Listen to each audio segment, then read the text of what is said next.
So let's finish arriving with 3 deep breaths, shall we? In and out. And in and out. And one more time, in and out. Welcome, friends. It is good to be together. Good morning, everybody, here in the Fogelson Hall and also online. Welcome to the Unitarian Universalist Congregation of Santa Fe. My name is Jill Cowley. My pronouns are she and her, and I am one of your worship associates this morning along with Margot Page. Our service this morning is led by our minister, the Reverend Gail Lindsay Mariner. At the piano, we have our music director, Lydia Madrick, and joining us this morning is musical guest Elizabeth Barnes. Putting a service together takes a big team. We are so grateful for our tech team, Michael, John, Jim, and Charlie. For our administrative staff, Aaron, Mary, and Doug. Our chancel, designer, and arranger, Jill Fredrickson. Today I think it was Veda. It was who? Veda. Vega. Veda did the flowers this morning. Okay, Yes. Thank you, Veda. Gail and Gerald, our greeters, Karen and Margaret, our kitchen workers, Tom, our parking lot monitor, Elizabeth and Mary Ellen out at the welcome table, and all others who make our service come together. Now today, as you know, is our first annual book swap. Summer book swap, yeah. Yeah.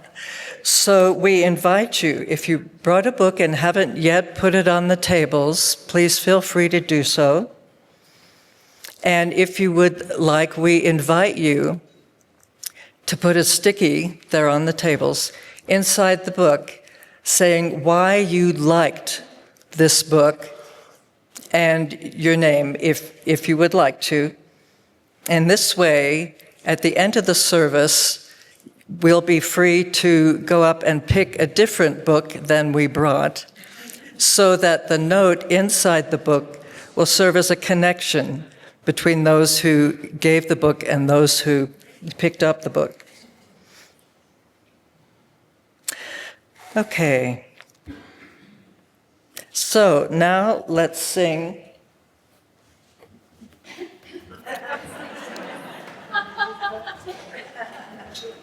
song number 66 in the Gray Book, When the Summer Sun is Shining.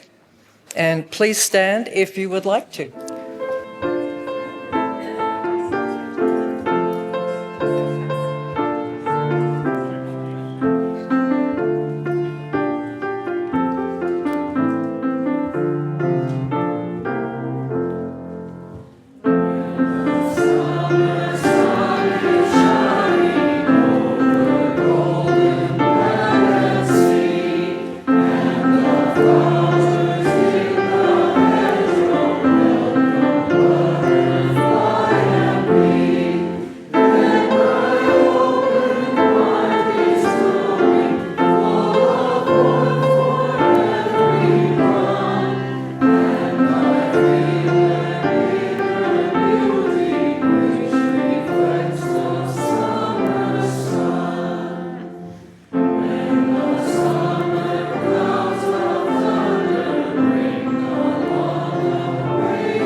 Thank you. Please be seated.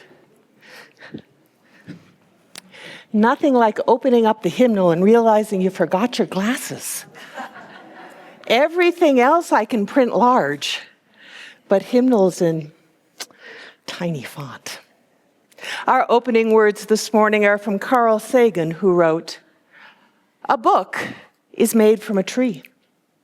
It is an assemblage of flat, flexible parts, still called leaves, imprinted with dark, pigmented squiggles. One glance at it, and you hear the voice of another person, perhaps someone dead for thousands of years. Across the millennia, the author is speaking clearly and silently inside your head, directly to you. Writing is perhaps the greatest of human inventions, binding together people, citizens of distant epochs who never knew one another. Books break the shackles of time. They are proof that humans can work magic."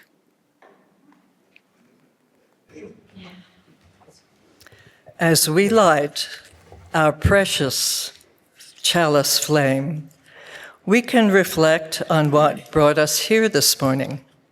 Perhaps the joy of community, the feeling of having a purpose, the opportunity to contribute, to share what we love to read, and also to share and express the fire in our bellies.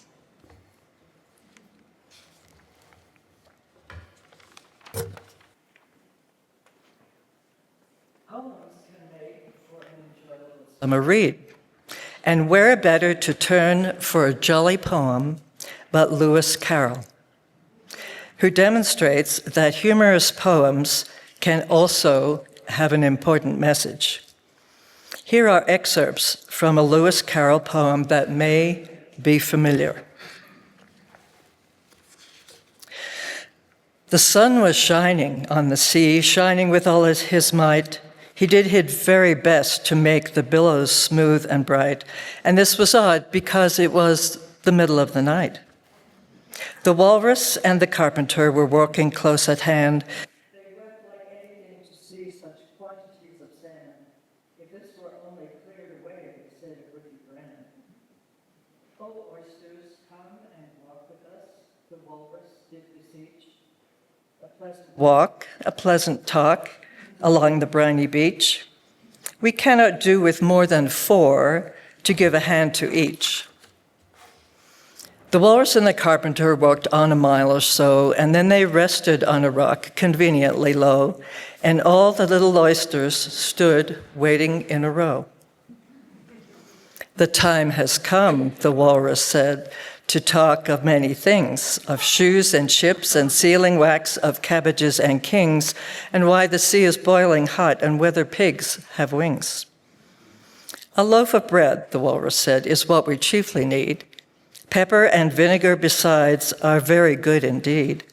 Now, if you're ready, oysters dear, we can begin to feed." "But not on us," the oysters cried, turning a little blue. "After such kindness, that would be a dismal thing to do." "The night is fine," the walrus said. "Do you admire the view?" "Oh, oysters," said the carpenter, "you've had a pleasant run. Shall we be trotting home again?" But answer there was none, and this was scarcely odd because they'd eaten every one.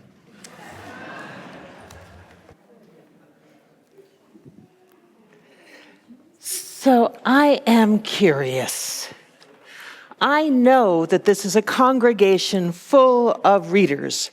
Our annual book sale, where we fill this room with books donated by the congregation, is proof of that.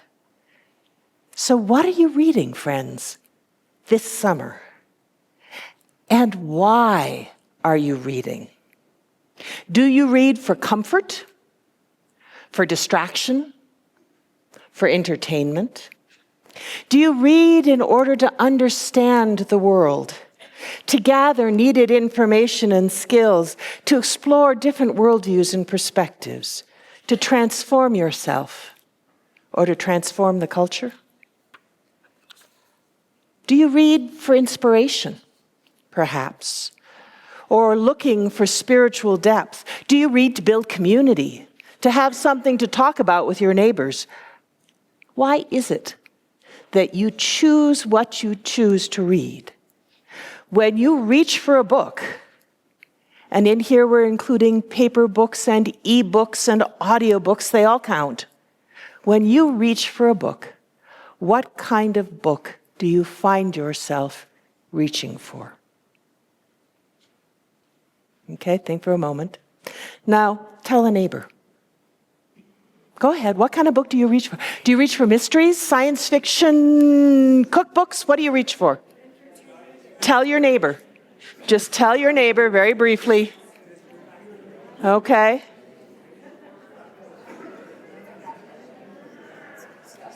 All right, and come on back. That's always the hard part. Come on back. So if you can hear my voice, take a deep breath. If you can hear my voice, take a second deep breath.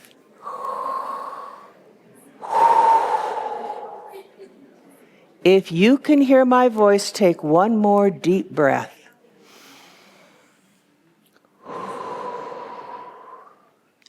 Thank you.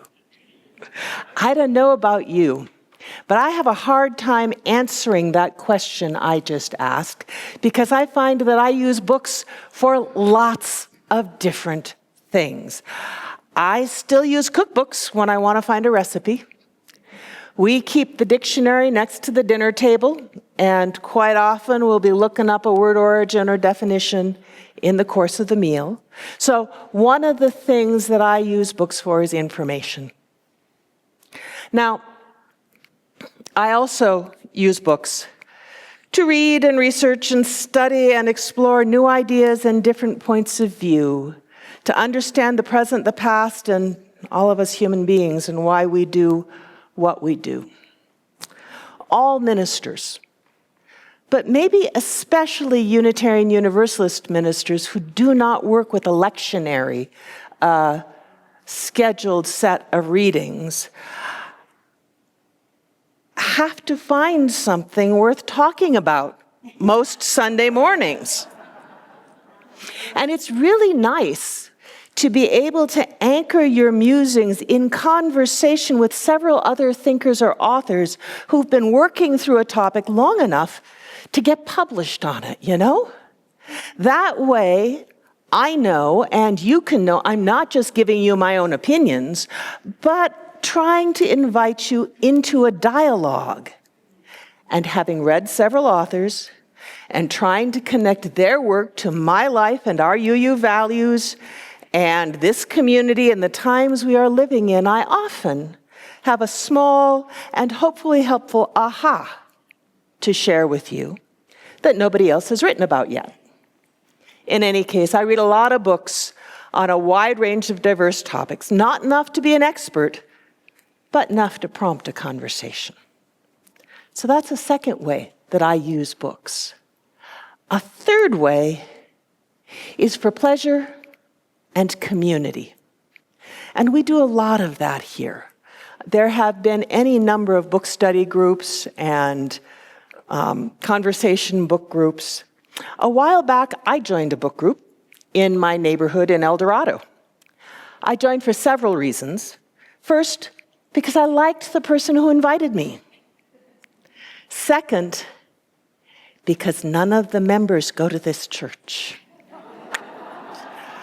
I love you all, but sometimes it's really nice not to be the minister. Yeah. And third, because I had completely given up fiction for about 10 years. And I missed it. Now, I had given up fiction because I have to be very careful with fiction. Well, I can put nonfiction down and pick it up again and go and make dinner or take somebody to the doctor or do the things in my regular life. I tend to swallow fiction whole. That means when I pick up a novel, I don't put it down again until I finish the book. It means you have to be very careful when you pick up a novel. You cannot pick up the novel on a Saturday when you're preaching on Sunday. You cannot pick it up on Wednesday night if there's a board meeting on Thursday. So, it's not a problem with kids' books or young adult fiction. They're small enough that I can digest them very quickly. But a complex, thoughtful novel? Ugh. So the book group meets on Monday night, once a month, which means that after church on Sunday, once a month, I pick up the novel. And I don't have any place else I have to be or anything else that it is absolutely essential to get done until book group at 7 o'clock on Sunday night, which gives me more than 24 hours to digest that particular book. And a number of the book group books are on the table.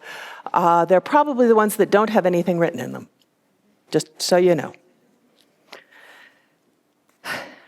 I also am guilty, and many of you probably are too, of self-medicating with fiction. Anybody else do that? Pick up a book when you're feeling bad? Yeah.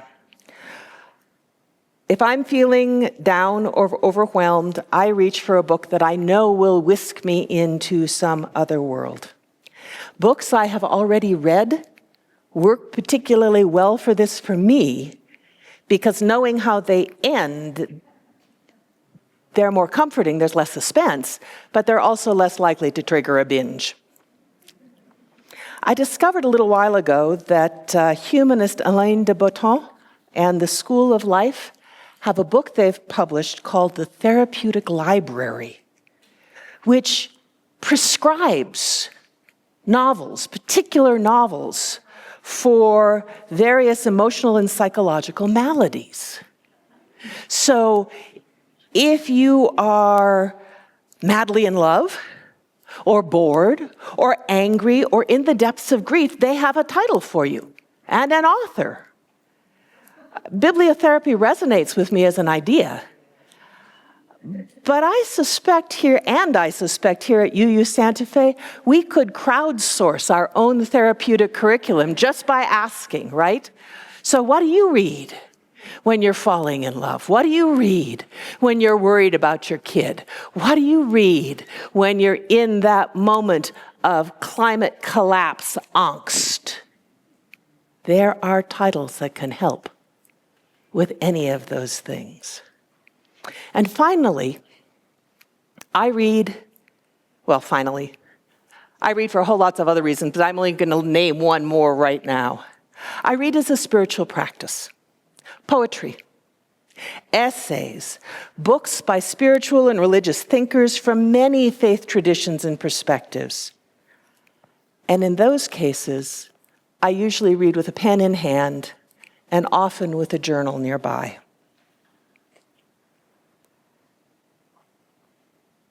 As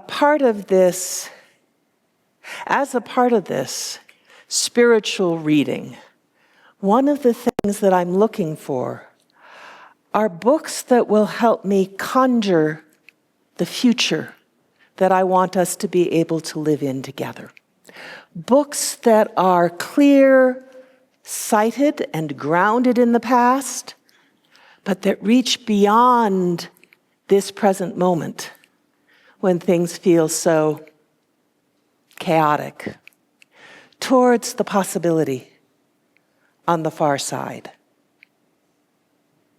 There are so many reasons to read, and so many books to choose from, and so little time to savor them all. What are you reading right now?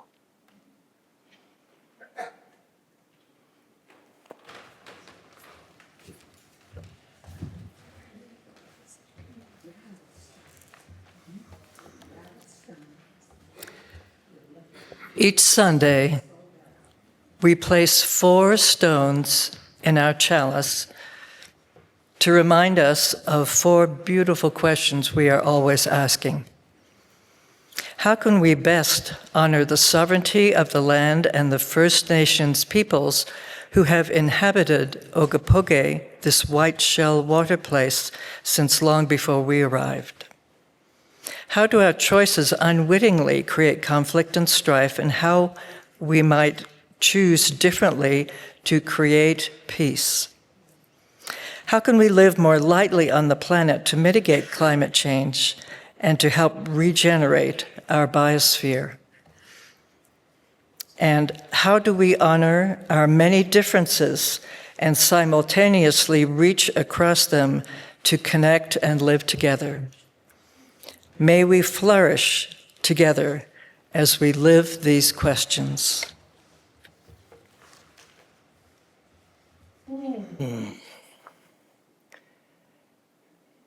And so we set aside a time, most Sundays, for the sharing of the joys and sorrows that are providing landmarks in our lives right now and shaping our days and our thoughts. We have a sorrow from Lydia for 2 of her students, her teenage students, whose mother died early last week after a long illness. So we light a candle for them. We have a joy from Mary Ellen, who is glad to be back home. She spent the week in the hospital, and they didn't quite figure out why she was so anemic, but she is stable enough to be back with us here today. She's queued up for a whole series of additional tests. Concerns and well wishes for Richard Block, back in rehab in Albuquerque, returned from the hospital, more tests to reveal what is going on. He is very appreciative of any contacts if anyone would like to send him a note or give him a call. Tensha extends a joyous celebratory thank you to everyone at UU Santa Fe who helped with the presentation of Kiss Bessemer Goodbye. It's because of you that it was a success. Gratitude with lots of cariño, affection. Joy, the advocacy and democracy team has one more thank you to one of our state legislators for waiting for your signature. They are out on the counter in the foyer on this side. Thank you for all the signatures on the letters that you've written in the past. It's a really important step of engaging our various elected officials when they know they are just as likely to get a thank you from UU Santa Fe as they are to get a pointed ask. They'll open the emails and the letters, and our messages get across. We have birthdays. Leon Winston, Carol Matheson, Joan Farnham, and Anne Aceves are celebrating this week. Anne is turning 92. Happy birthday to all. There are cards in the foyer for folks that we've mentioned who are having health issues. Please stop by and sign them. And we have visitors to welcome. It is a joy being here in Santa Fe, in part because so many of our fellow UUs come by in the course of a summer. And on this week, between the folk art market and the Spanish market, we may have a lot. We welcome, so if you are visiting and I call your name, feel free to wave if you would like to, or not to wave if you don't want to. And do feel free to get a cup of coffee after the service on us, and we'd like to get a chance to chat with you. So we have David Rippey from Santa Fe. David, welcome. We have Tim Weffler and Laurel Peterson from Clearwater, Florida. Welcome. Sheila Laffey from Santa Monica. Welcome. Kathy G. Graney. Something close to that. I hope I didn't mess. And Chris Gee.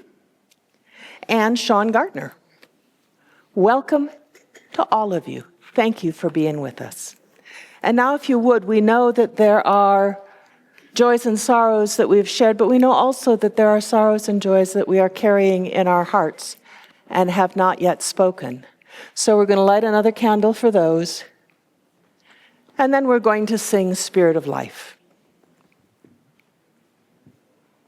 It's 1, 2, 3 in the gray book if you need the words.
Resting now on the echoes of the music, let us move into a time of quiet and contemplation. I invite you to close your eyes if that is comfortable for you, to take a breath, and to let your body relax. Let your thoughts drift. Feel your heart begin to soften and open. Let it unfold like a flower in the sun after rain. Let it stretch until it can cradle all of the sorrows and grief, all of the joy and beauty, all the anger and concern, all the hope that are part of being human in this time. Breathe. And as we rest together in the quiet, I invite you to become aware of all of those sitting near you, of all of those who are watching with us online. Breathe. And know that you do not have to bear the weight of the world by yourself. You are held in a web of affection and respect and support. This is a community where we hold one another and travel forward together. As we rest now in the quiet, it is going to take over. We invite us to think a little more of the sustenance that is real.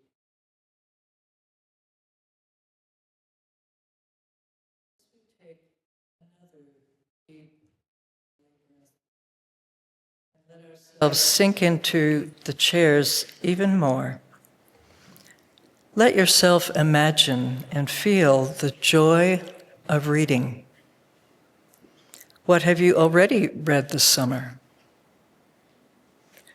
What do you plan to read for the rest of the summer?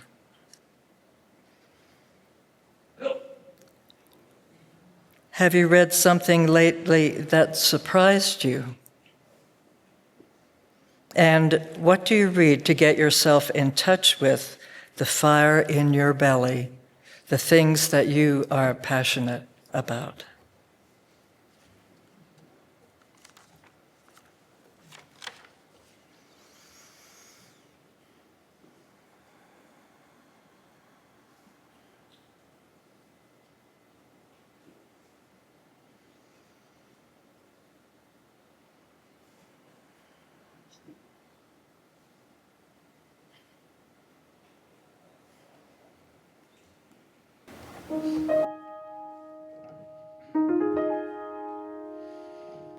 How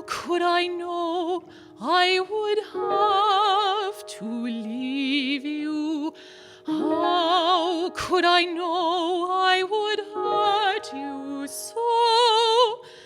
You were the one I was born to love. Oh, how could I ever know? How could I ever know?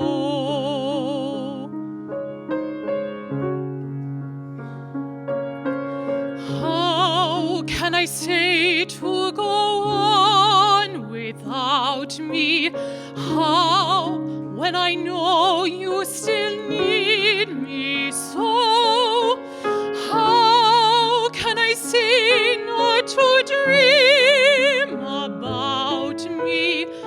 How could I ever know? How could I ever know? Forgive me, can you forgive me and hold me in your heart and find some new way to love me now that we're apart?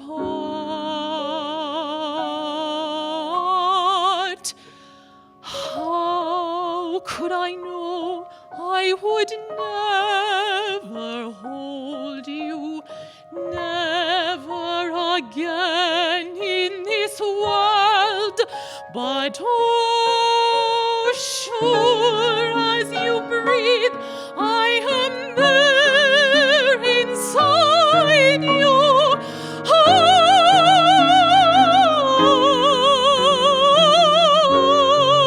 Oh, could I ever know?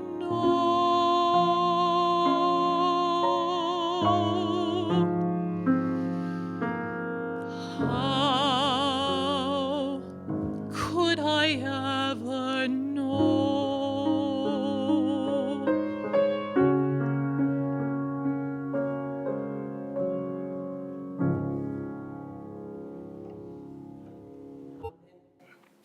Blessed be. Thank you, Elizabeth.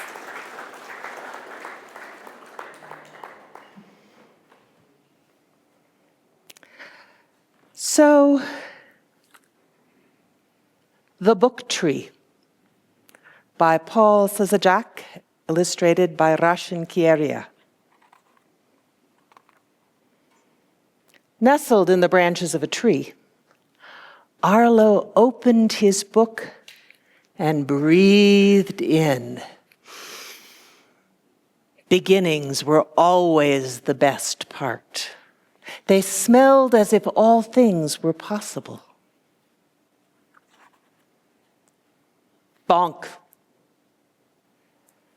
I'm sorry, Mr. Mayor. I got lost in the book and it slipped out of my hands. Preposterous, said the mayor. Books are dangerous. I don't trust them. They act like seeds which turn into ideas, and ideas grow into questions. I will tell you everything you need to know.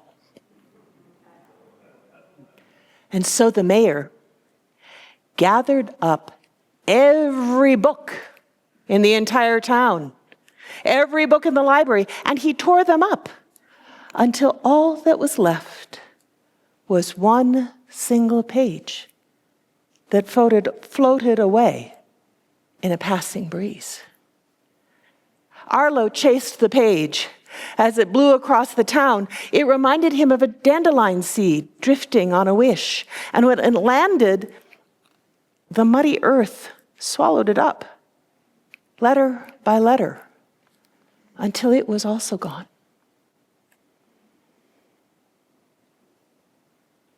Arlo thought perhaps the mayor was right. I mean, after all, he was the mayor. He must know something. But without any books in the town, things began to change. At school, teachers had nothing to read. And so story time became nap time.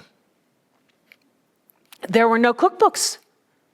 And so all the restaurants could serve was cold, dry cereal. Nobody went to the theater anymore because the actors had nothing to act out.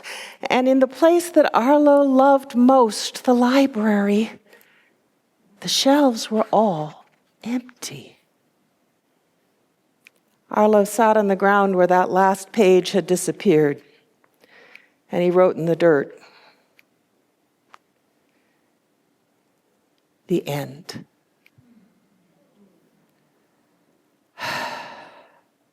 He missed the creak and crack of a book's spine the first time you opened it.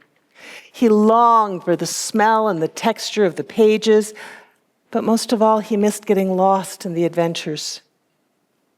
Endings were the worst part of a book. But as he stared at the words scratched in the dirt, Arlo had an idea.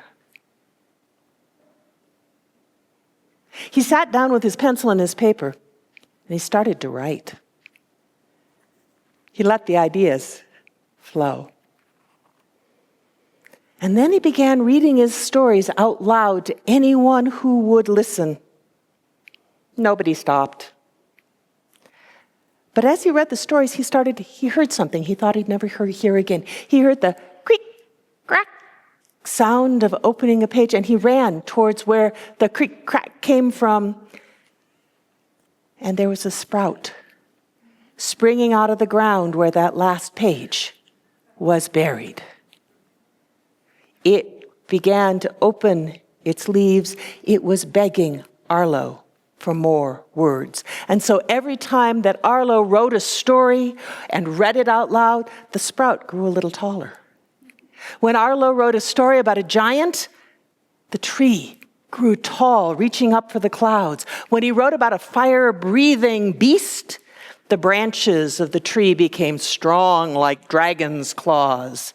When he wrote about a magical swan made out of paper, blooms of tissue paper blossomed into books on the branches of the tree. And when the books were ripe, Arlo crawled into the tree and breathed deeply and started to enjoy the fruits of his harvest.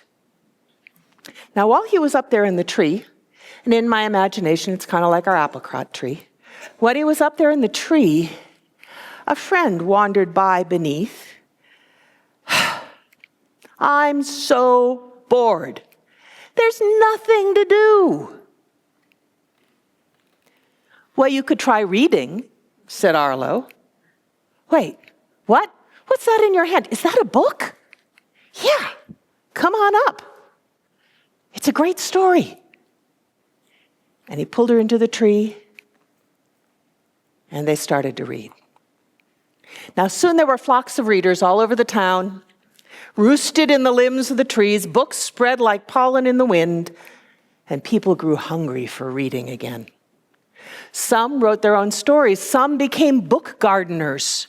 Fiery maples bloomed with picture books. Willows wept poetry.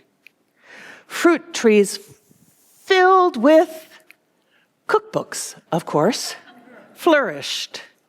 And as the trees grew, the town flourished. The mayor was still around, lost in his mayoral work, doing the things that mayors do, oblivious to all of this, until another ripe book landed on his head. "Who planted these trees?" "You did, sir," said Arlo. "When you tore up the books, it planted an idea." "Impossible. This is the second time that my head is hurting because of a book. You were going to have to cut down all the trees." You can't. We've become a town of books and stories. Take a look.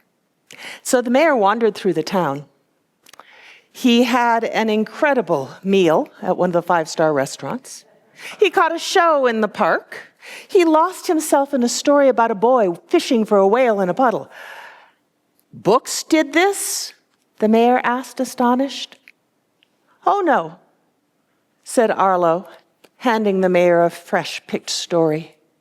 The books are just the seeds. The book tree.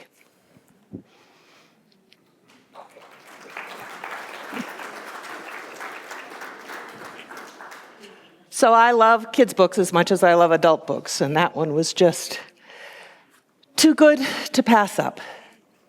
Over the years, I have derived so much insight, so much information, and so much pleasure from reading that I was quite distressed on Tuesday when the Atlantic magazine arrived, and the cover article by Rose Horowitz is, "The age of reading is over." Oh no. Horowitz writes that while we consume more words than ever, most of what we read is delivered in fragments. Text messages, Instagram captions, emails, and the like. She says this explosion of textual fragments comes at the expense of devoting sustained attention to longer written works that convey rich and complicated information. And at least one other scholar asserts that we're losing the ability as a culture to think deeply about what we read. We can still decode words and construct sentences, but our ability to analyze, synthesize, and comprehend what we read is declining as we increasingly rely upon other tools to get our information. Think YouTube and short-form videos and ChatGPT summaries. Because of this, the Atlantic article suggests we have become not illiterate, but post-literate. Now, there are still readers out there, people who love books and love reading, but they're not the norm in America anymore. According to the Atlantic, readers are now a subculture. Lots and lots of books are being published, but about 80% of the books that are purchased by about 20% of the population. Yeah, that's us. That would be us. Now, it's not surprising that Unitarian Universalists might remain staunch readers to the very end. Our faith emerges from the Protestant Reformation, which, with the invention of the printing press, insisted that people had to learn to read so that they would not be reliant on a priest or other intermediary in order to understand God's word. So it goes that far back. Here in the United States, by at least one account, our public school system grew from early Unitarian Sunday schools, which taught working children how to read on their one day off and then fed them lunch. Our transcendentalist forebears clearly articulated that reading was a spiritual discipline, and it didn't matter whether you were reading the Bible or the Bhagavad Gita or a piece of poetry or a German romance. So, of course, we're going to keep reading. But it isn't just a matter of Unitarian Universalists remaining literate. It isn't just a matter of reading in order to have a good life. Democracy rests on literacy as well. Our American freedom to read is enshrined in the First Amendment to the Constitution. Now, you're going to have to read between the lines to find it. But if you are a competent reader, it's right there. Listen. Congress shall make no law respecting an establishment of religion or prohibiting the free exercise thereof, or abridging the freedom of speech or of the press, or the right of the people peaceably to assemble and to petition the government for a redress of grievances. Did you catch it? Congress shall make no law abridging the freedom of speech or of the press. And it is easy to argue that the freedom to read logically follows as a necessary entailment of the freedom of the press. After all, what good is writing if no one can or will or is allowed to read whatever it is that you just wrote? We are a nation that is founded on words, on eloquently written letters, on declarations and constitutions, on newspapers and on libraries. And we've been proud of being a literate and educated people who are capable of understanding politics and deciding wisely because we know that we and our fellow citizens can read and reason and understand. A literate nation can see through misleadingly named bills and complex acts of misdirection. It can sort through pages of irrelevant text and find the single relevant kernel that has been buried there. A free press, knowing that they are writing for a literate electorate, can offer in-depth reporting that encompasses context and nuance, and be confident that their readers will understand what they have written and will be able to reason their way to what should be done next. A nation of skillful readers is resistant, therefore, to authoritarian manipulations of the press, manipulations of history, and resistant to censorship and the banning of books as well, because they know how books and writing work. And so for the sake of our democracy, we become post-literate at our own peril. You see, and the article points toward this. There was another article, I think someone said was published today, that is referenced in this Atlantic article, that talks about the way your brain changes, our brains change, when we learn to read. Reading is not a spontaneous human activity. It has to be taught, and when it's taught, it reconfigures the architecture of our brains. So literate brains think differently than non-literate brains,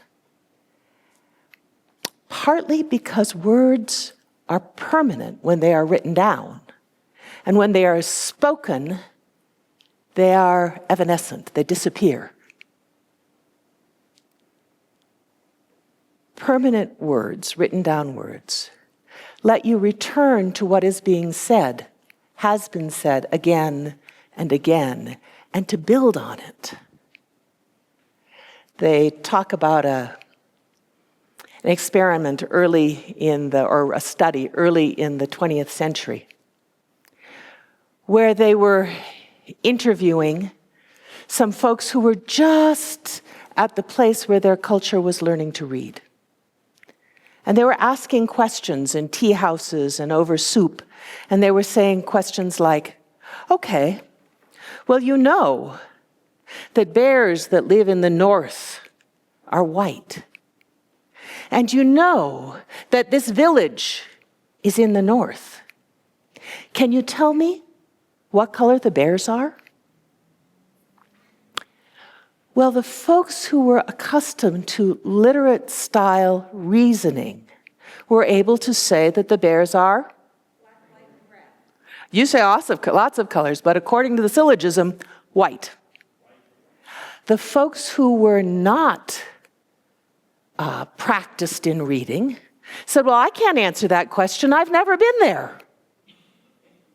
It's not that one way of thinking is better than the other way of thinking. It's that the two ways of thinking are different than each other, and our democracy has been built on the necessities of literacy, okay?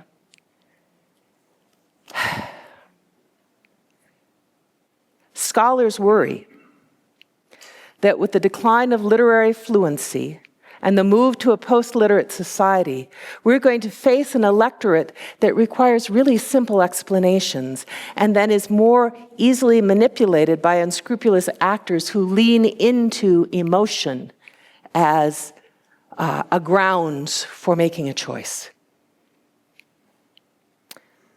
That makes the ability to read fluently and write compellingly superpowers for democracy. You, each of you, has two democratic superpowers if you know how to read and to read well, and if you know how to write in a way that is persuasive. Friends, we've got this. We know how to do these things. That's why those letters thanking our legislators are so important. Our thanks is being documented. Our elected officials can go back and see us saying, you did right. We are grateful, even when the rest of the world around them is falling apart. Now, it is entirely possible that the post-literate world will not be the disaster that they are worrying about, that there are competencies and skills that will be developed in that way of thinking that are useful and helpful and transformative. But right now, we don't know. We just know the ways that literacy is a scaffold for who we are. And so, in the meantime, I recommend that we read. That we read widely and deeply and critically. That we read everything that comes through the door. The newspaper and blogs and magazine articles and books. That we follow authors online. That we read poetry and novels and historical fiction and fantasy. I recommend that we read historical journals and sacred text, and science. And if you love cookbooks and field guides, read cookbooks and field guides, for pity's sake. Mistrust anyone who tries to limit what you read. Read things that you do not agree with. That one is especially important, because until we understand how people who think differently than we do are actually thinking, it's hard to know what arguments they might find persuasive, right? Take your time. Savor what you read. Maybe read with a buddy so that you can talk over what you think it said. And then recommend what you loved or what your friend might love, and go from there. Reading, of course, can happen any time of year. Summer doesn't have a particular set of qualifications or criteria that make it a better time to read. You might choose something lighter or more playful, and that would be fine. But we'll come back to the topic. Probably at the end of October or the beginning of November. When's the sale, Roberta? First week of November. And then there is this interesting holiday in Finland or Iceland. It's called the Book Flood, where all you do from Christmas Eve to New Year's is unwrap the new books that everyone's given you and read them. Anybody up for a book flood at UU Santa Fe this Christmas? Maybe. Thank you, friends. I appreciate your listening.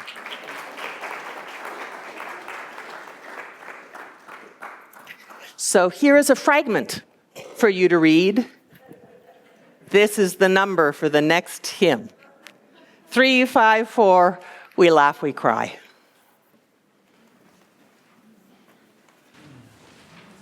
Please rise as you are willing.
is in charge of offering words today. Come on up, Rod.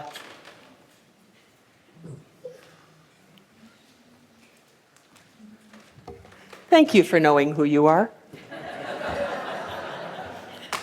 So, good morning. I'm Rod Morgan. I'm a member of your program council, and I'm here just to say a couple words about the Men's Odyssey group.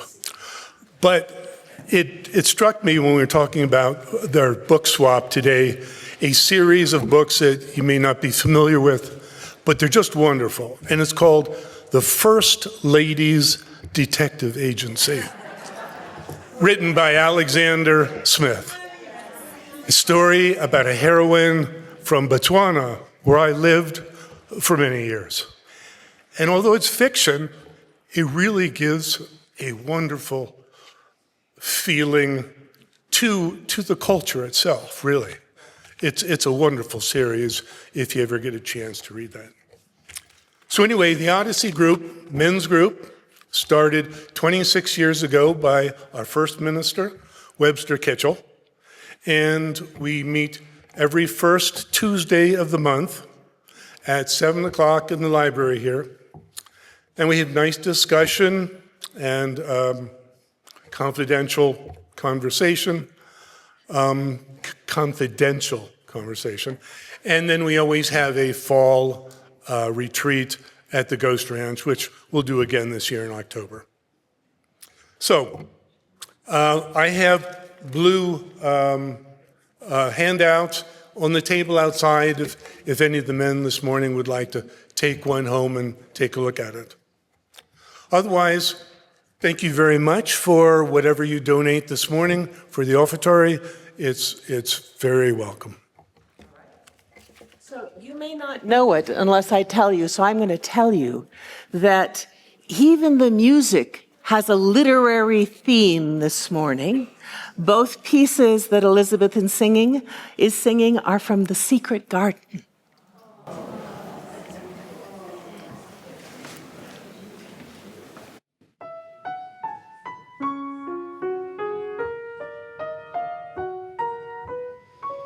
Come to my garden, nestled in the hill. There I'll keep you safe beside me. Come to my garden, rest there in my arms. There I'll see you safely grown, and on your way. Stand there in my garden, where love grows free and wild. Come to my garden, come, sweet child.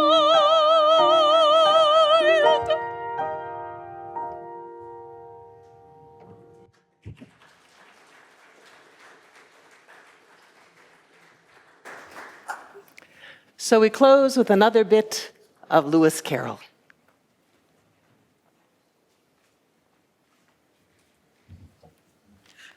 So we're back to Lewis Carroll.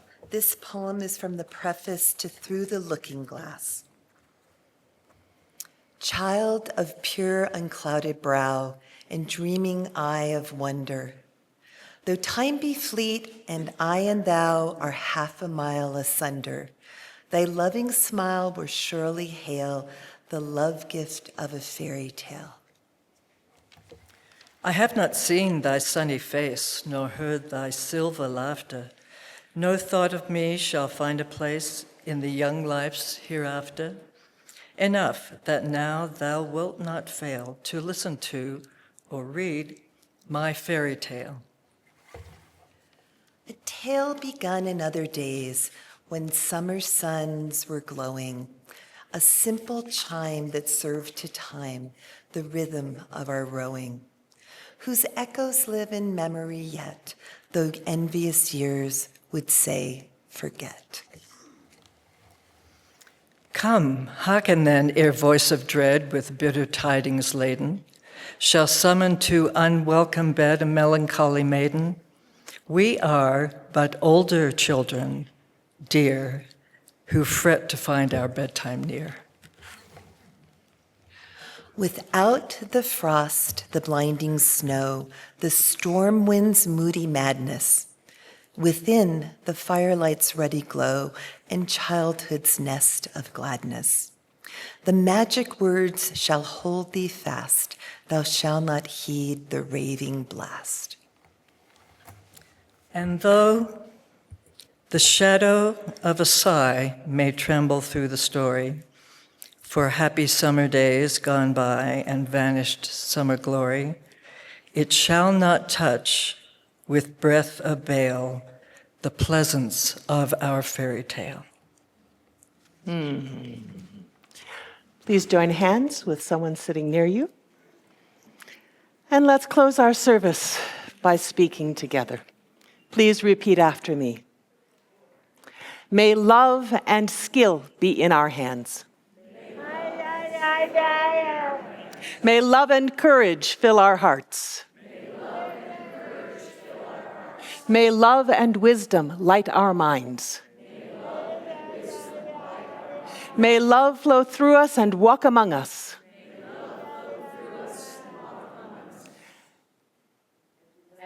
As we live our lives and work to heal our world. Amen, shalom, namaste, blessed be. Assalamu alaikum, ashe, aho. Please turn now and greet your neighbor, and if you'd like to choose a book,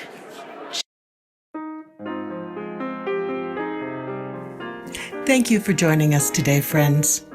We hope that you enjoyed today's service. Please take a little time and explore our website and visit our online welcome table if you'd like to know more about us. Otherwise, we'll see you next Sunday morning. Stay in touch and be well.